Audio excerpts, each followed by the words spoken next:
G'day folks, to my loyal subscribers. I've been asked to do a video for beginners in terms of a trading strategy, so here it is.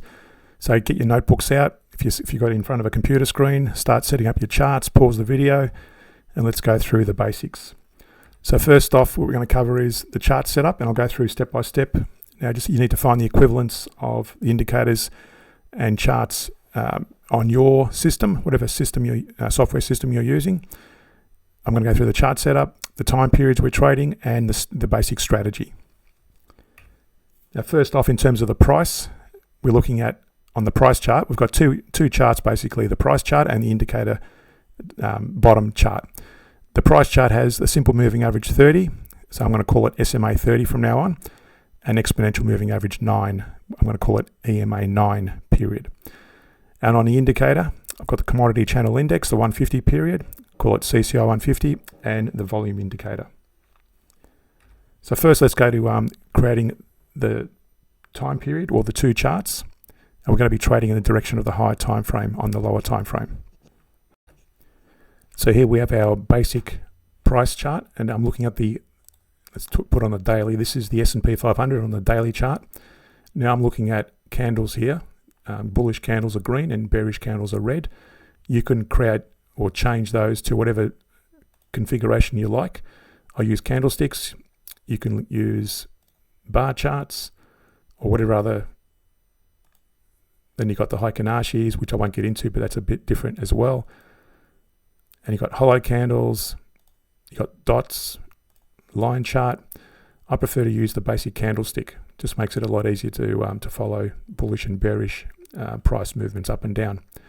So the first thing we're going to do is we're going to set up the price chart with our indicators. So again, you need to go find that in your respective software. I'm going to add an indicator, and it's going to be a simple moving average. Now in this case, we're going to add simple moving average 30. Time period says 30. So we're using simple moving average, number of periods 30. That's basically, it calculates the simple moving average of the last 30 bars or 30 candles. And what I've got here is I've got it blue when the moving average is moving up, and on the downtrend it turns red. So if you can do that the same in your software system, that's fine. That's the first indicator we put on the chart. The second indicator we're going to use is another moving average, except instead of using simple, we're going to use exponential. And this one is going to be a 9 period. And I'll explain the difference between the two in a second. So here we've got the very tight one is an EMA 9, exponential moving average 9, and this is simple moving average 30.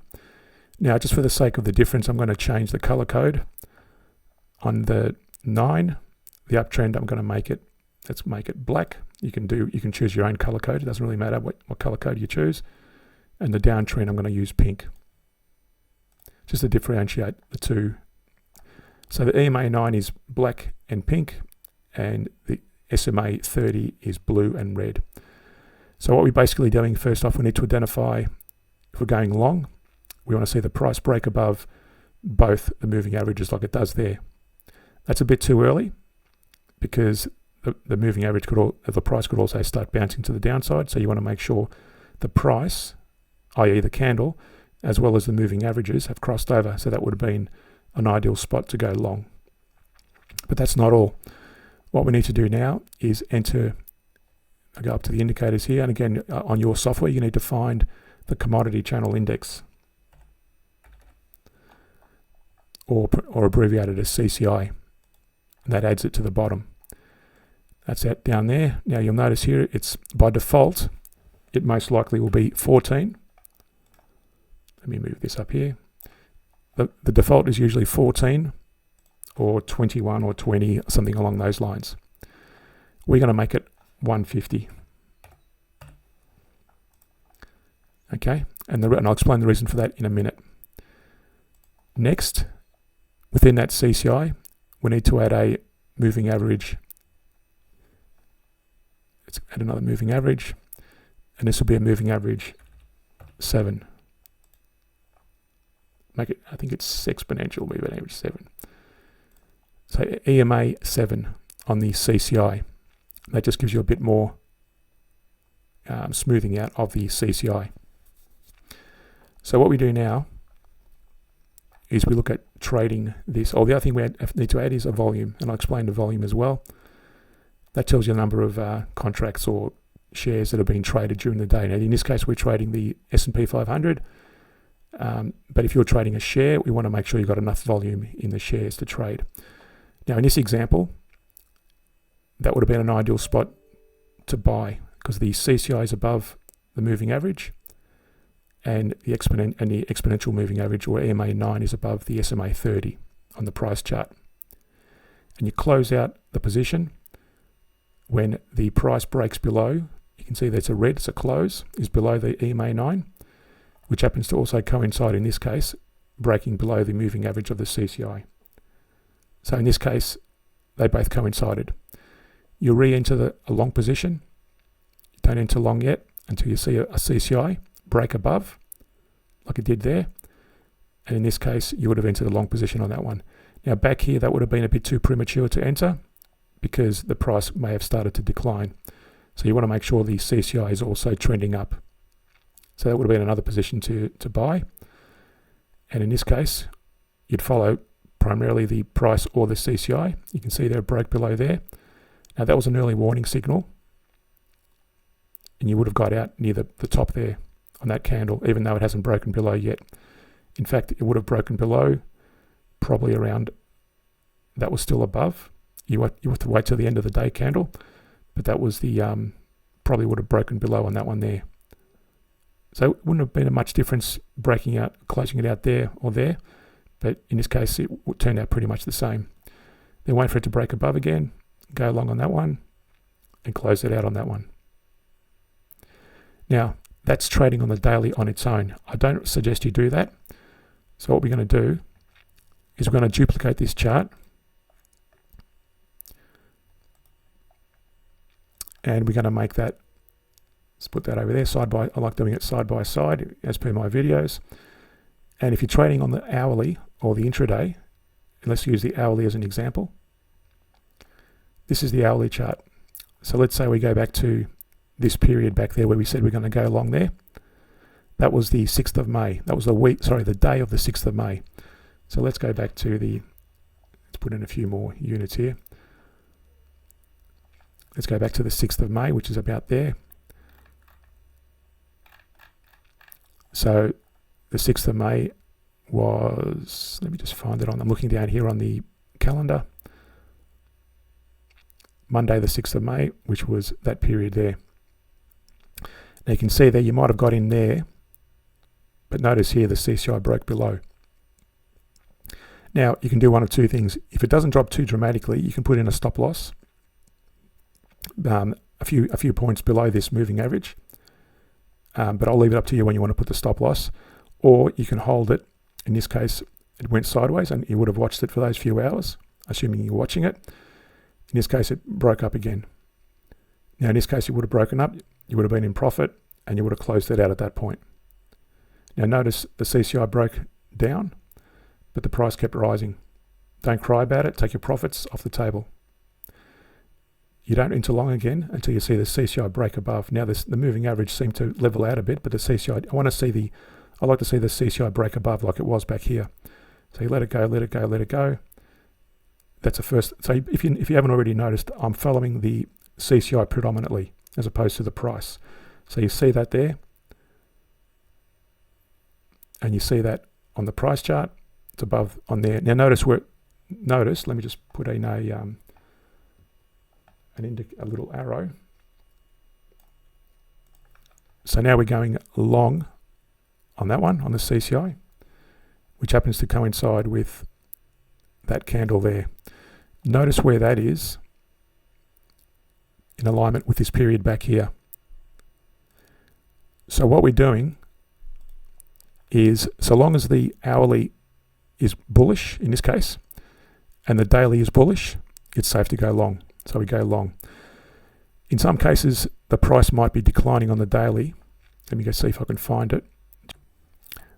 So just be careful. Let's go back a bit to this period where the price is declining, and that corresponds with this period back here, the 8th of April. So if we go to the 8th of April, around this period, we avoid going long during these little breaks above on the CCI and the price. Let's assuming that, for example, that point there, because notice over here, the price isn't going long. We want to make sure it's going long like it is here or it is there. The same is true if you want to go short. So let's pick some short positioning. So going back to this area.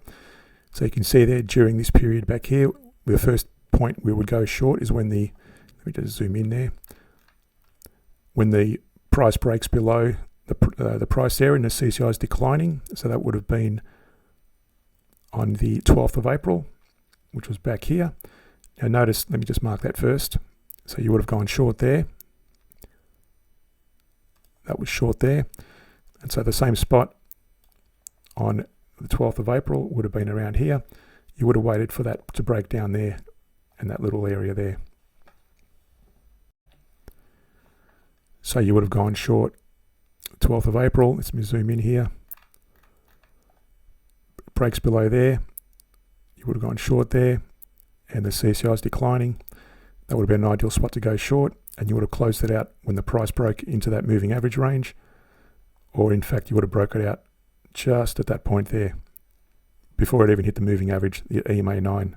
So you would have got out almost near the bottom there. So that's why I'm saying the CCI gives you a lot clearer indication of exits, especially compared to moving averages on the price chart. Now let's look at another example. This is spot gold. So at the moment, you can see there on the daily, the latest breakout would have been on that candle on the 8th of August. Let's just mark that. In fact, yep, that would both the CCI and the price are showing bullish movement. And the 8th of August goes back to, let's go back to the 8th of August, which was started back here, started there. Now notice it started with a decline on the hourly. You don't enter long until you see that break above and the crossover happens there. The price breaks above. The CCI is bullish. It's broken above the moving average. That's where you would have gone long. Now in this case, you would have stayed in the trade and you would have got out just on that. You see the price kept going in line with the moving average, and you would have got out on that second or third last bar at that point there. That would have been your exit. So that was covering some CFDs or some instruments like smaller, like gold and indices, or even currencies using the daily as a trend indicator and trading on the hourly or the intraday.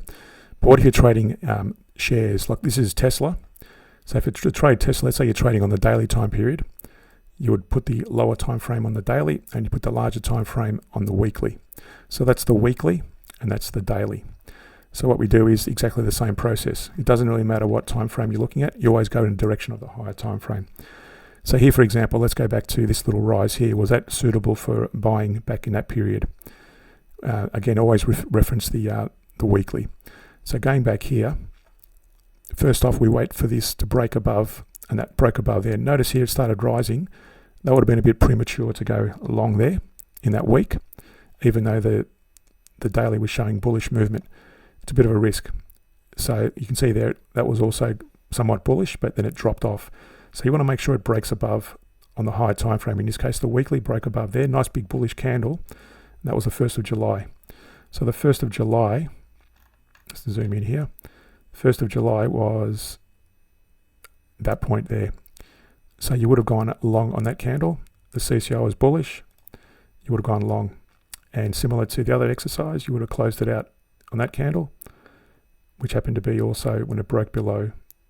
Now this one, again, remember what I said, always choose one or the other.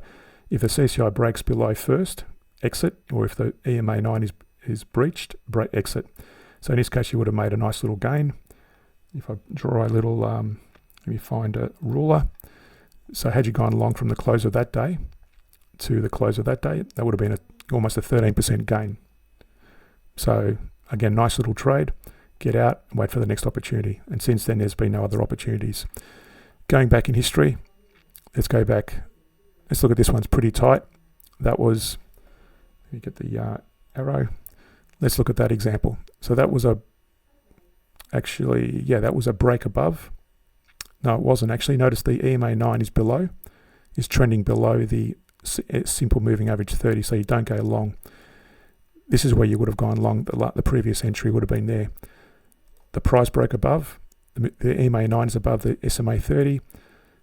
The CCI is above, broken above there, bullish. So that was the 22nd of May. Let's go back to the 22nd of May.